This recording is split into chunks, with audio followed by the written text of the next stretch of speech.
Hello everyone. आज के इस वीडियो में हम लोग the economic problem scarcity and choice, आर्थिक समस्या जो कि चयन और दुर्लभता की समस्या या दुर्लभता से संबंधित है का अध्ययन करेंगे। तो सबसे पहले हम बात करेंगे कि जो नॉलेज होता है या जो ज्ञान होता है उसकी बहुत सारी शाखाएं होती हैं। जैसे फिजिक्स में हम लोग properties of matter and energy, तत्वों की और ऊर्जा की गुण क्या होता है इसका अध्ययन करते हैं। वहीं अगर केमिस्ट्री की बात करें तो इसमें हम लोग कंपोजिशन ऑफ मैटर, तत्वों की संरचना किस प्रकार से हुई है, जैसे 2 यूनिट हाइड्रोजन और 1 यूनिट ऑक्सीजन मिलता है तो पानी बनता है, H2O बनता है।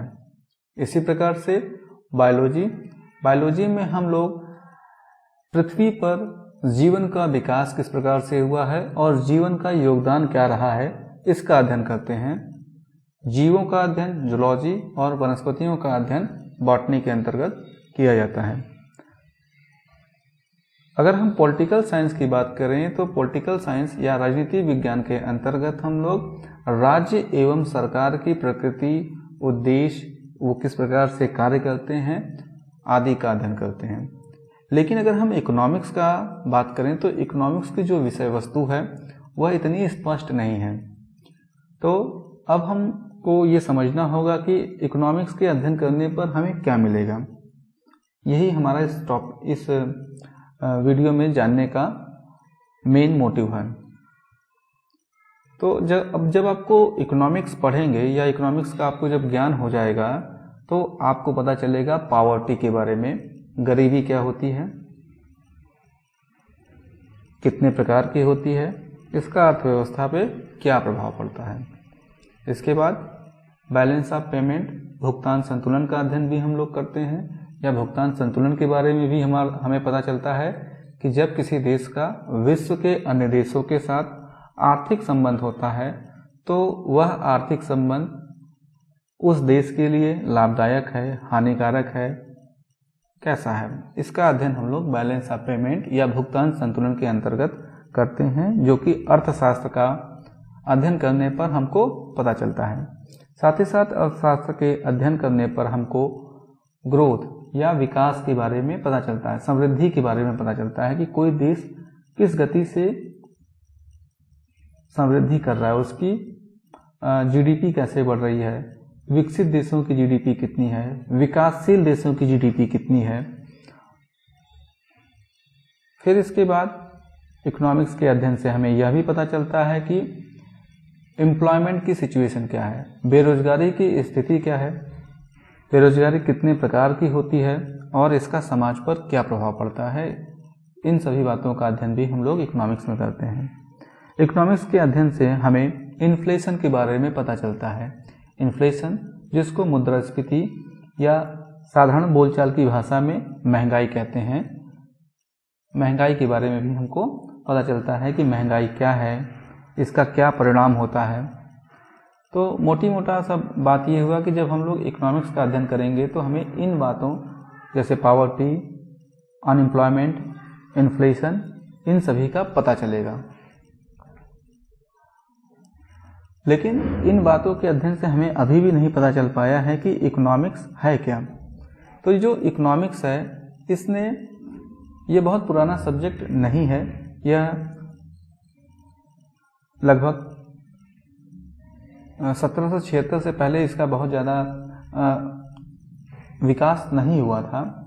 उस समय यह बहुत ही बिखरा हुआ था, लेकिन 1776 से लेकर अब तक इसने बहुत ज़्यादा प्रोग्रेस किया है, बहुत ज़्यादा उन्नति कर ली है। इवन इसने इतनी उन्नति कर ली है कि शायद किसी दूसरे विषय ने इतनी उन्नति न की हो जितने इकोनॉमिक्स ने की हुई हो। तो इसलिए यह पता कर पाना मुश्किल होता है कि इकोनॉमिक्स का सब्जेक्ट मैटर क्या है, विषय वस्तु क्या है, किन बातों का अध्ययन इसमें करते हैं या इसकी परिभाषा क्या होती है। तो इसलिए इसके विषय वस्तु में बहुत ही विरोधाभास पाया जाता है, बहुत कंट्रोवर्सी पाई जाती है, क्योंकि जो परिभाषाएं आज से कुछ समय पहले दी गई थी या जो बातें इकोनॉमिक्स में बतलाई गई थी वह प्रोग्रेस के दौरान पुरानी हो जाती है और वो परिभाषाएं फेल कर जाती हैं। तो एडम स्मिथ से लेकर आप पॉल सैमुएल्सन तक देखेंगे या अभी भी जो रिसेंट इकोनॉमिस्ट आ रहे हैं इनके बारे में भी देखेंगे तो बहुत सारे अर्थशास्त्रियों ने बहुत सारी परिभाषाएं दी हुई हैं जो कि उस समय जिस समय ये अर्थशास्त्र, जैसे एडम स्मिथ ने जो अर्थशास्त्र की परिभाषा दी है उस समय के हिसाब से वो ठीक थी, लेकिन वो परिभाषा आज के टाइम पर ठीक नहीं बैठती है। तो जे.एन. कीन्स ने कहा है कि पॉलिटिकल इकोनॉमी, जिसको हम लोग राजनीतिक अर्थशास्त्र कहते हैं, ने अपने आप को परिभाषाओं के अंतर्गत जकड़ रखा है, परिभाषाओं से उलझी हुई है। एफ. ज्यूथेन का कहना है कि इकोनॉमिक्स एक अपरिष्कृत विज्ञान है जो कि अभी समाप्त मतलब कंप्लीट नहीं हो पाया है, अनफिनिश्ड है। इस प्रकार से हम यह कह सकते हैं कि अर्थशास्त्र की कोई सही, पर्याप्त और संतोषजनक परिभाषा दे पाना मुश्किल है या संभव नहीं है, क्योंकि यह अभी भी समृद्धि और विकास के दौर में है, अभी इसका विकास होना बाकी है। इसलिए जो परिभाषाएं पहले दी गई थी और जो उस समय तो ठीक थी, लेकिन समय के साथ साथ वो उन परिभाषाओं में परिवर्तन होते जा रहा है। जैसे अगर कोई परिभाषा आज के डेट में दी गई हो इकोनॉमिक्स की और 20 साल बाद हम इसी परिभाषा को देखेंगे तो हो सकता है कि ये परिभाषा जो आज बहुत अच्छी लग रही थी 20 साल बाद ये बदल जाए। तो चूंकि ये एक अनफिनिश्ड साइंस है या इसमें प्रोग्रेस हो रहा है, तो क्या इसका हम अध्ययन करना छोड़ दें या हम इसका अध्ययन कैसे करें? तो इसका अध्ययन हम इसी प्रकार से करेंगे जिस प्रकार से इकोनॉमिस्ट इसका अध्ययन करते हैं, अर्थशास्त्री इसका अध्ययन करते हैं। जिन समस्याओं का सामना अर्थशास्त्री करते हैं उन्हीं समस्याओं को अगर हम देखेंगे तो हमें अर्थशास्त्र के बारे में पता चल जाएगा। अब अर्थशास्त्रियों के सामने कौन सी समस्याएं होती हैं? तो जैसा कि आपको पता होगा या हमें पता है कि मनुष्य की जो आवश्यकताएं हैं वह असीमित हैं। हमारी जो आवश्यकताएं होती हैं वह असीमित होती हैं, साथ ही साथ ये बार बार उत्पन्न होती हैं। तो जो ह्यूमन वांट्स हैं वो क्या है? अनलिमिटेड है। मनुष्य की आवश्यकताएं असीमित हैं। जैसे हमें बहुत अच्छा कपड़ा चाहिए, बहुत अच्छा मकान चाहिए, बहुत पैसा चाहिए। हमारी आवश्यकताएं कभी नहीं खत्म होने वाली हैं, लेकिन इनको प्राप्त करने वाले जो संसाधन हैं वह सीमित हैं। रिसोर्सेस स्केयर हैं। स्केयर मतलब दुर्लभ और रिसोर्सेस मतलब संसाधन। ये जो संसाधन हैं जिनकी सहायता से हम अपने इच्छाओं को पूरा कर सकते हैं, जो कि अनंत हैं, वह सीमित हैं। तो इसलिए क्या करना पड़ेगा? जब संसाधन सीमित और आवश्यकताएं अनंत हैं तो हमें कुछ आवश्यकताओं को छोड़ना पड़ेगा और कुछ को ही पूरा कर पाएंगे। तो हमारे सामने जो समस्या आती है वह चुनाव की समस्या आती है। द प्रॉब्लम ऑफ चॉइस, यानी चुनने की समस्या आती है।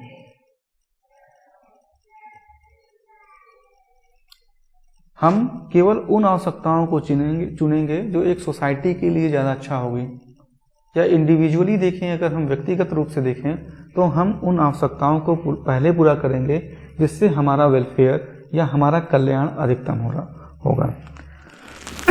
तो इस प्रकार हम कह सकते हैं कि जो इकोनॉमिक्स है वह दुर्लभता एवं चयन का विज्ञान है। Economics is science of scarcity and choice.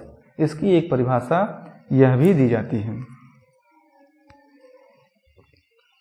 अब हम जो हमारे रिसोर्सेस हैं, जो हमारे संसाधन हैं, उसका और जो हमारी आवश्यकताएं हैं उनका एक एक करके अध्ययन करते हैं। तो जैसा कि हमें पता है कि हमारी जो आवश्यकताएं हैं, हमारे जो वांट्स हैं वो अनलिमिटेड हैं और इनको पूरा करने वाले संसाधन स्केयर हैं, दुर्लभ हैं या लिमिटेड हैं। अभी जो हमारी अनलिमिटेड वांट्स हैं तो हम सभी को क्या चाहिए?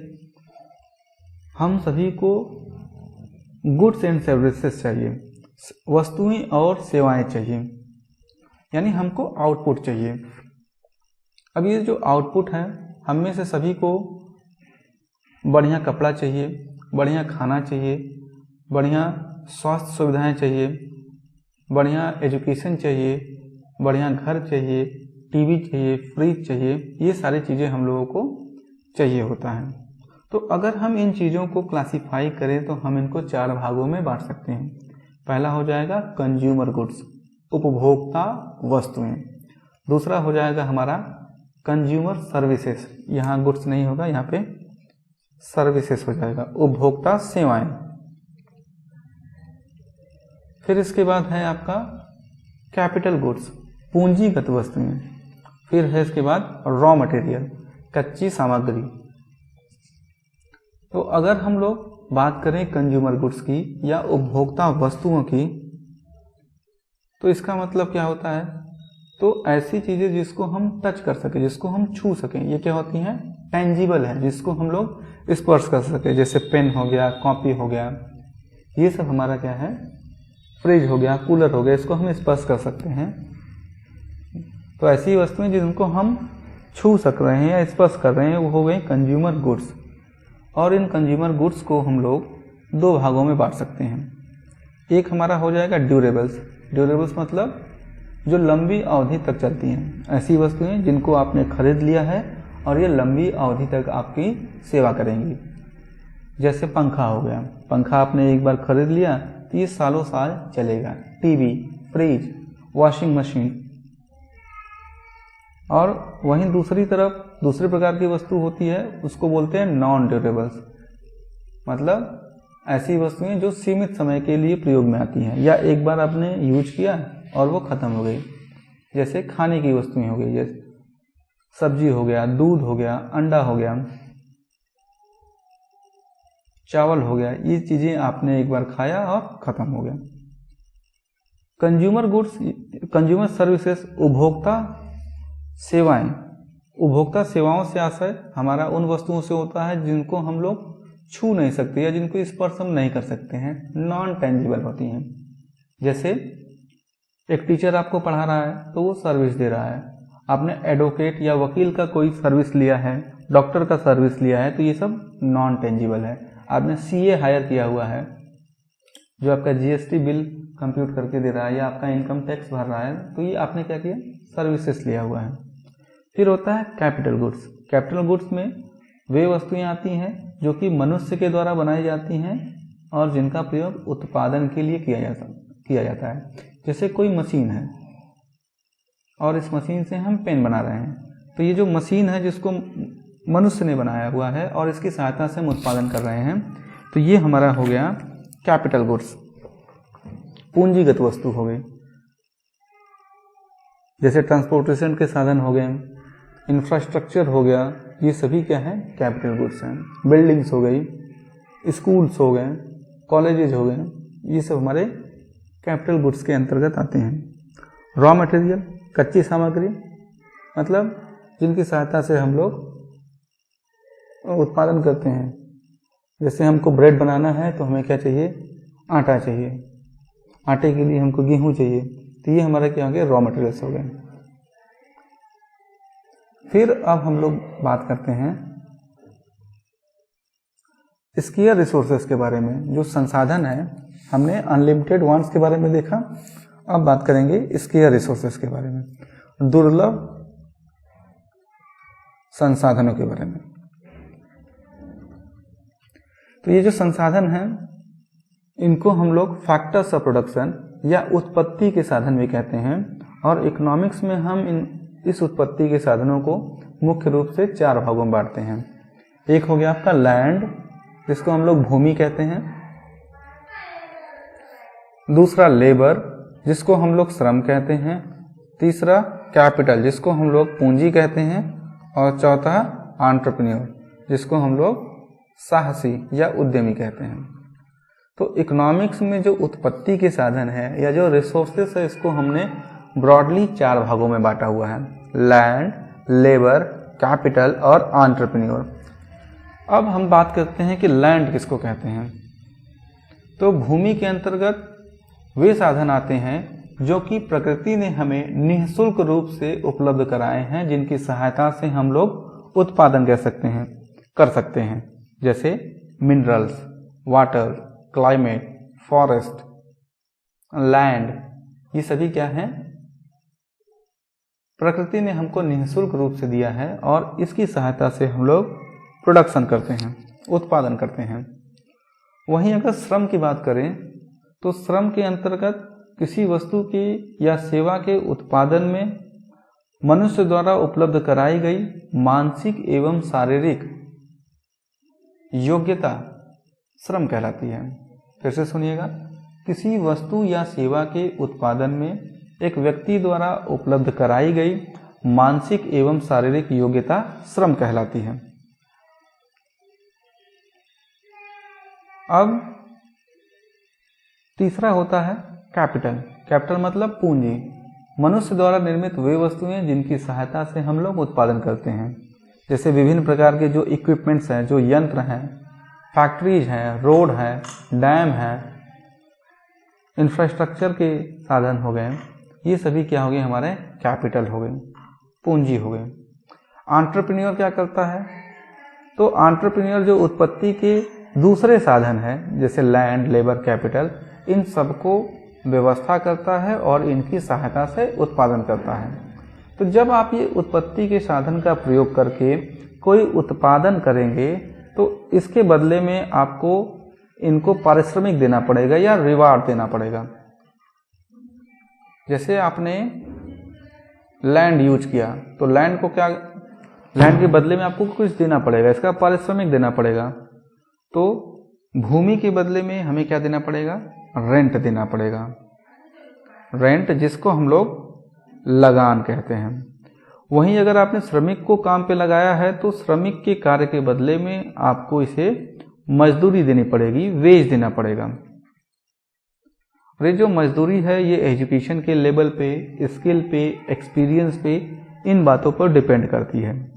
वहीं अगर हम लोग कैपिटल या पूंजी की बात करें तो जब आपने पूंजी दिया हुआ है उत्पादन करने के लिए तो पूंजी के बदले में आपको इंटरेस्ट या फिर हिंदी में जिसको हम लोग ब्याज कहते हैं, ब्याज देना पड़ेगा।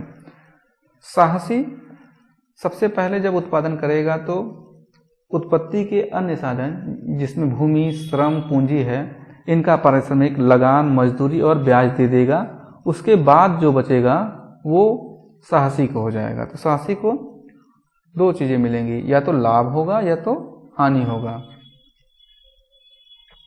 ठीक है, तो ये हमारे क्या हो गए, स्केयर रिसोर्सेस के बारे में हमने जान लिया।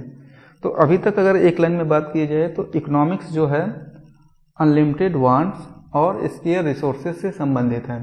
अनलिमिटेड वांट्स के बारे में हमने देख लिया और स्केयर रिसोर्सेस जिसके अंतर्गत हमने factors of production, land, labour, capital की बात की, इसको देख लिया, का अध्ययन किया। अब हम लोग आगे बढ़ते हैं। आगे बात करते हैं इकोनॉमिक प्रॉब्लम या आर्थिक समस्या क्या है। तो जो आर्थिक समस्या होती है उसका भी उत्पन्न होने का यही कारण है कि हमारी जो आवश्यकताएं हैं वो क्या हैं, अनंत है और इनको प्राप्त करने वाले संसाधन सीमित हैं या दुर्लभ हैं, जिसके कारण से हमें चुनाव की समस्या का सामना करना पड़ता है। हमको अपनी कुछ आवश्यकताओं को त्यागना पड़ता है और जो बहुत ही जरूरी आवश्यकताएं हैं उनका प्रयोग करना पड़ता है। तो चाहे ये जीवन हो, चाहे कोई सोसाइटी हो, सभी को चुनाव करना पड़ता है। जैसे हमें 24 घंटा मिला है तो हम इस 24 घंटे से अपनी सभी इच्छाएं पूरी नहीं कर सकते हैं। तो वही व्यक्ति सफल होगा जो अपने इस 24 घंटे को सही तरीके से प्रयोग किया हो, हर दिन सही तरीके से प्रयोग करे। इसी प्रकार से सोसाइटी है, सोसाइटी भी अगर वाइजली यूज कर रही है रिसोर्सेस को तो वो सोसाइटी ग्रो करेगी, आगे बढ़ेगी, नहीं तो उसको समस्याओं का सामना करना पड़ेगा। तो जो आर्थिक समस्या है वह क्या है, चुनाव की समस्या है या चुनने की समस्या है। द प्रॉब्लम ऑफ चॉइस, चुनाव की समस्या, यही है हमारी आर्थिक समस्या। तो कभी कभी क्वेश्चन पूछता है कि आप इकोनॉमिक प्रॉब्लम से या आर्थिक समस्या से क्या समझते हैं। तो ये जो चुनाव का समस्या है यही क्या है, हमारा आर्थिक समस्या है। जो कि हमारी आवश्यकताओं के अनंत और संसाधनों के सीमित होने के कारण उत्पन्न होती है। तो हमारी जो बहुत सारी आवश्यकताएं होती हैं जिसको हम सेटिस्फाई नहीं कर सकते हैं, केवल कुछ को ही हम लोग संतुष्ट कर सकते हैं, तो उन्हें हमें क्या करना पड़ेगा, चुनना पड़ेगा।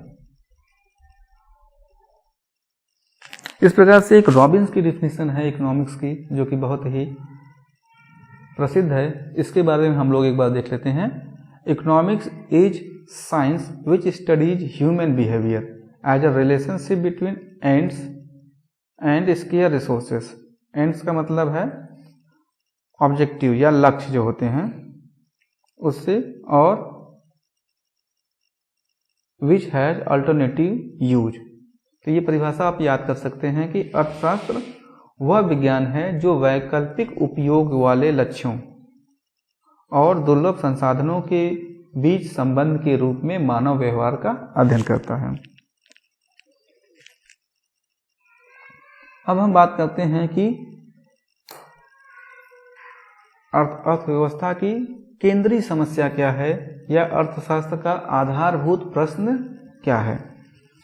तो जो केंद्रीय समस्या है, फिर से वही, हमारी आवश्यकताएं अनलिमिटेड हैं जबकि इनको प्राप्त करने वाले संसाधन सीमित हैं, जिसके कारण से हमें चुनाव की समस्या का सामना करना पड़ता है, जिसे हम लोग central problem of the economy या अर्थव्यवस्था की केंद्रीय समस्या करते हैं का अध्ययन करते हैं। तो अर्थव्यवस्था की जो केंद्रीय समस्या है उसके अंतर्गत हम लोग मुख्य रूप से 3 बातों का अध्ययन करते हैं, 4 बातों का अध्ययन करते हैं। पहला, व्हाट टू प्रोड्यूस, क्या उत्पादित किया जाए। हाउ टू प्रोड्यूस, कैसे उत्पादित किया जाए। फॉर होम टू प्रोड्यूस, उत्पादन का हिस्सा जो आपने उत्पादन किया है वह विभिन्न लोगों में किस प्रकार से बटेगा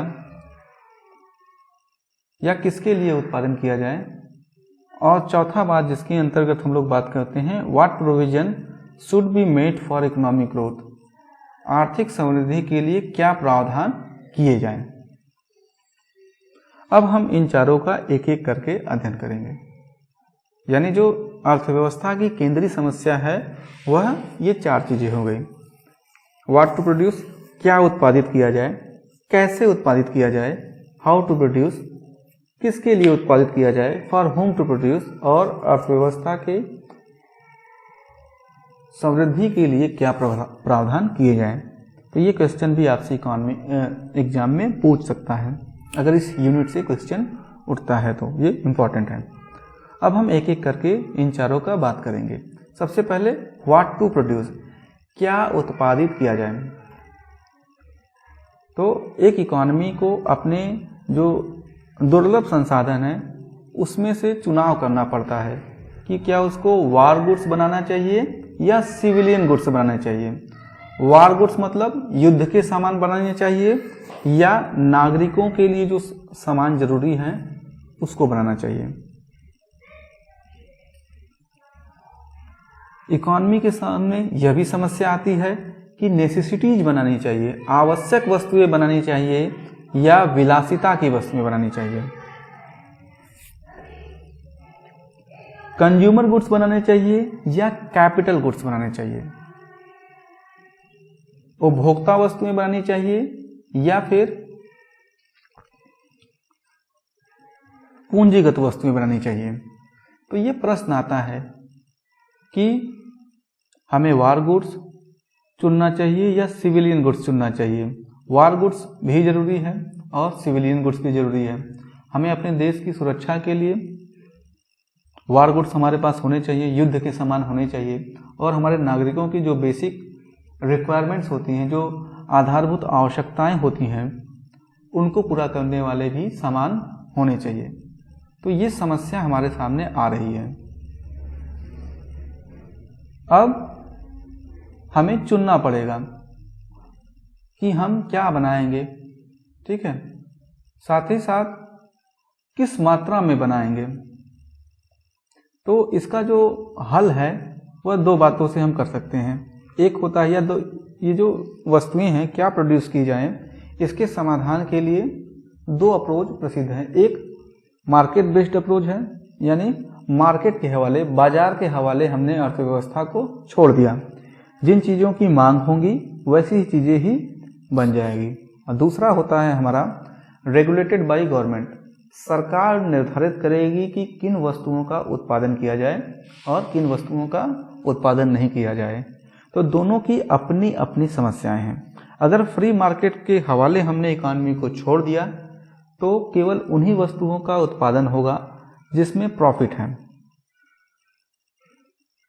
और अगर हम गवर्नमेंट को निर्धारित कर दिया जाए तो इससे एफिशिएंसी में प्रॉब्लम होगा, कार्यकुशलता में प्रॉब्लम होगा। जैसे जब भारत आज़ाद हुआ था तो उस समय भारत में क्या चीज़ें बनेंगी, कितने व्हीकल बनेंगे, कितने 4 व्हीलर्स बनेंगे, कितने 2 व्हीलर्स बनेंगे, ये सारा डिसाइड गवर्नमेंट करते थे, जो कि जिसको हमने देखा बाद में बहुत ज़्यादा दिक्कत हुई थी, जिसको इंडियन इकॉनमी वाले चैप्टर में हम लोग देखेंगे या सेक्शन में देखेंगे। तो फिलहाल दोनों की अपनी अपनी समस्याएं हैं, लेकिन इन्हीं दोनों के से समस्याओं का समाधान भी निकलता है। हमें कोई एक्सट्रीम चीज़ नहीं चुननी चाहिए, जैसे केवल वार गुड्स ही नहीं चुन लेना चाहिए, न तो केवल सिविलियन गुड्स को ही चुनना चाहिए। आगे जो दूसरी समस्या है, तो देखिए एक फेमस डिलेम्मा इसको कहते हैं, एक प्रसिद्ध दुविधा कि गन्स बनाया जाए या बटर बनाया जाए, मतलब बंदूक बनाया जाए या फिर लोगों के खाने के लिए रोटी बनाई जाए। ये बहुत ही फेमस डिलेम्मा है जिसका मैंने कोट कर दिया है। ये हमारे व्हाट टू प्रोड्यूस वाले सेक्शन से ही मैच करती है। फिर आगे बात करते हैं कि हाउ टू प्रोड्यूस, कैसे बनाया जाए। अगर हमने डिसाइड कर दिया कि एक निश्चित मात्रा में हमें वार गुड्स और सिविलियन गुड्स बनानी है, या नेसेसरी बनानी है, या लग्जरी गुड्स बनानी है, तो अब वह कैसे बनेगी, या उत्पादन की कौन सी तकनीक होगी जिसकी सहायता से हम लोग यह उत्पादन करेंगे। जो पहली समस्या हमारी क्या थी, व्हाट टू प्रोड्यूस, क्या उत्पादित किया जाए। तो अब जब हमने डिसाइड कर लिया कि क्या उत्पादित किया जाए, तो अगली समस्या हमारे पास क्या है कि वो उत्पादन कैसे किया जाएगा, या उत्पादन की तकनीक कौन सी होगी। तो इसके अंतर्गत हम देखते हैं कि 2 प्रकार की तकनीक फेमस है। एक है लेबर इंटेंसिव, श्रम गहन तकनीक, श्रम गहन तकनीक, ऐसी तकनीक जिसमें लेबर की मात्रा ज़्यादा लगती है या श्रमिकों की संख्या ज़्यादा लगती है, और पूंजी की मात्रा, पूंजी जिसको हम लोग के से डिनोट कर रहे हैं, इसका कम प्रयोग होता है। यानी जो वस्तुएं बनेंगी उसमें हम लोग श्रम का प्रयोग ज़्यादा करेंगे और पूंजी का प्रयोग कम करेंगे। तो वो हमारी हो गई लेबर इंटेंसिव या श्रम गहन, जो कि नाम से ही समझ में आ रहा है। दूसरी तकनीक हमारी होती है कैपिटल इंटेंसिव, पूंजी गहन तकनीक। ऐसी तकनीक जिसमें पूंजी का ज़्यादा प्रयोग होता है और श्रम का कम प्रयोग होता है। यहाँ पे क्या होगा, लेबर का कम प्रयोग होगा और पूंजी का ज़्यादा प्रयोग होगा। तो जैसे इंडिया में लेबर ज़्यादा हैं, तो ऐसी तकनीक का प्रयोग करना चाहिए जिससे कि लेबरों को या श्रम को रोजगार मिल पाए। वहीं अमेरिका जैसे देशों की बात की जाए तो वहाँ पे कैपिटल ज़्यादा है, तो कैपिटल वाली चीज़ों का प्रयोग या कैपिटल इंटेंसिव टेक्निक का यूज होना चाहिए। ये सोसाइटी ही चुनाव करेगी कि कुशलतम उत्पादन की तकनीक कौन सी है। अब हम बात करते हैं फॉर होम टू प्रोड्यूस, किसके लिए उत्पादन किया जाए, या जो उत्पादन है वह लोगों में कैसे बटेगा। तो इसका मतलब क्या हुआ कि who will get how much of consumption, किसको कितना उत्पादन मिलेगा। पहले हमने क्या किया था, पहली हमारी समस्या थी कि व्हाट टू प्रोड्यूस, क्या उत्पादित किया जाए। हमने डिसाइड कर लिया कि क्या उत्पादित होगा, कितनी मात्रा में होगा। फिर दूसरी समस्या हमारी थी कि तकनीक कौन सी होगी, श्रम गहन तकनीक होगी या पूंजी गहन तकनीक होगी, या हाउ टू प्रोड्यूस वाली समस्या का समाधान कर लिया। तो अब तीसरा समस्या हमारे पास है for whom to produce. Central problem of economy की तीसरी समस्या क्या है, किसके लिए उत्पादित किया जाए, या जो उत्पादन बन गया है यह इसका कितना हिस्सा किसको मिलेगा। तो नेशनल इनकम, तो ये जो उत्पादन होगा वो क्या हो जाएगा, राष्ट्रीय आय के बराबर होगा, और यह सोसाइटी में किस प्रकार से वितरित होगा। तो अगर बात करें तो जो उत्पत्ति के साधन काम में लगे हुए हैं, लैंड, लेबर, कैपिटल, उन्हीं को उनकी परिश्रम के बराबर ही उत्पादन बढ़ जाएगा। जैसे लेबर को क्या मिल जाएगा, लेबर या श्रम को क्या मिल जाएगा, मजदूरी या वेज मिल जाएगा। भूमि, लैंड को रेंट मिल जाएगा। पूंजी या कैपिटल को ब्याज या इंटरेस्ट मिल जाएगा, और एंटरप्रेन्योर को प्रॉफिट मिल जाता है। तो ये चारों को हमने मिला दिया तो यही हमारा क्या हो गया, नेशनल इनकम हो गया। तो ये जितना ज़्यादा नेशनल इनकम होगा, जिसके पास इनकम ज़्यादा होगी वह उतनी ही अधिक वस्तुओं और सेवाओं का उपभोग करेगा। अर्थात जिसके पास आय ज़्यादा होगी उसके पास वस्तुओं और सेवाओं का हिस्सा ज़्यादा होगा। अब ये जो आय होती है या उत्पत्ति के साधनों का वितरण होता है, यह बहुत ही बर्निंग टॉपिक है, बहुत ही ज्वलंत मुद्दा है, न केवल इकोनॉमिक्स के क्षेत्र का बल्कि पॉलिटिकल साइंस के भी क्षेत्र का, कि उत्पादन पर हिस्सा किसको मिलेगा, अमीरों को ज़्यादा मिलेगा या गरीबों को ज़्यादा मिलेगा, या सबको बराबर मात्रा में मिलना चाहिए। तो जितनी ज़्यादा किसी अर्थव्यवस्था में आय के वितरण में असमानता होगी, यानी आय के वितरण में असमानता का अर्थ है कि कुछ लोग बहुत ज़्यादा अमीर और कुछ लोग बहुत ज़्यादा गरीब होंगे, तो उतना ही वस्तुओं के बंटवारे में भी या वस्तुओं के या उत्पादन के वितरण में भी असमानता होगी। यानी जितनी ज़्यादा आय में असमानता होगी उतने ज़्यादा उत्पादन के वितरण में भी असमानता होगी। अब ये जो डिस्ट्रीब्यूशन ऑफ इनकम है, यह इकोनॉमिक्स का ही नहीं बल्कि पॉलिटिकल साइंस और भी विषयों का एक बर्निंग टॉपिक है, ज्वलंत मुद्दा है। तो इसमें कार्ल मार्क्स का भी अप्रोच फेमस है, जिसमें कार्ल मार्क्स कहते हैं कि from each according to his ability to his needs, प्रत्येक को उसकी योग्यता एवं उसकी आवश्यकता के अनुसार मिलना चाहिए। तो वहीं दूसरा अप्रोच है कि individual should get income equal to contribution he makes to the national production, व्यक्ति को उतना ही मिलना चाहिए जितना उसने राष्ट्रीय आय में योगदान दिया था। तो ये हमारी 3 समस्याएं हो गई जो कि central problem of the economy थी। पहला व्हाट टू प्रोड्यूस, दूसरा हाउ टू प्रोड्यूस, और तीसरा फॉर होम टू प्रोड्यूस। अब हम लोग बात करते हैं चौथे पॉइंट की या चौथे सेंट्रल प्रॉब्लम की। तो ये क्या है आपका, what provision should be made for economic growth, क्या प्रावधान किए जाएं कि अर्थव्यवस्था का विकास हो या अर्थव्यवस्था में तेजी से वृद्धि हो। तो देखिए, जो संसाधन है, अगर हमने उन संसाधनों का प्रयोग करंट कंजम्पशन मतलब चालू उपभोग के लिए कर दिया, जितने संसाधन थे हमने क्या किया, इसका प्रयोग कर दिया चालू उपभोग के लिए, तो क्या होगा, हमारे जो संसाधन हैं वो जल्द ही समाप्त हो जाएंगे और हम ग्रो नहीं कर पाएंगे, हमारी इकॉनमी ग्रो नहीं कर पाएगी। जैसे एग्जांपल के लिए बात करते हैं, अगर हम जो पैसा कमा रहे हैं, हमने कुछ पैसा सेव नहीं किया, जो भी पैसा आया हमने उसको उड़ाते चले गए, तो एक दिन ऐसा आएगा कि हम समस्याओं में फंस जाएंगे। लेकिन अगर हम कुछ चीज़ें बचत कर लें, सेविंग कर लें, कुछ जैसे अपना चालू उपभोग तो किया ही, साथ में कुछ पैसा हमने बचा लिया, सेव कर लिया। अब जब ये पैसा हमने सेव कर लिया तो इस पैसे से को हम इन्वेस्ट करेंगे।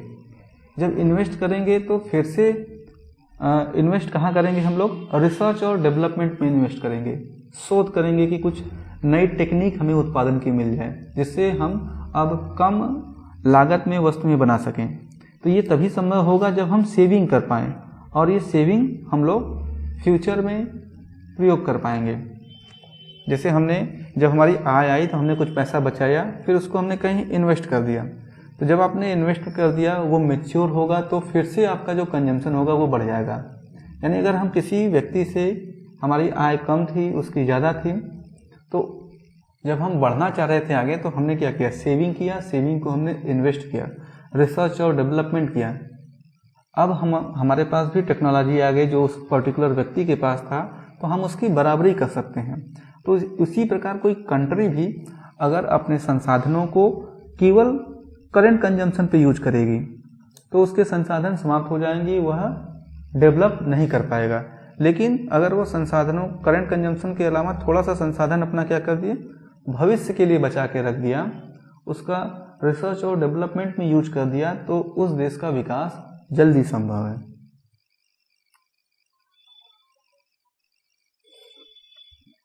तो ये 4 चीज़ें थी। अब अगर हम लोग subject matter of micro economics की बात करें तो इसमें हमारे पास 3 चीज़ें आती हैं। पहला व्हाट टू प्रोड्यूस, जो हमारी 4 समस्या थी central problem of the economy में। पहला व्हाट टू प्रोड्यूस, क्या उत्पादित किया जाए, हाउ टू प्रोड्यूस, कैसे उत्पादित किया जाए, और फॉर होम टू प्रोड्यूस। तो ये तीनों जो समस्याएं हैं, ये तीनों समस्याएं हमारी माइक्रो इकोनॉमिक्स से संबंधित हैं।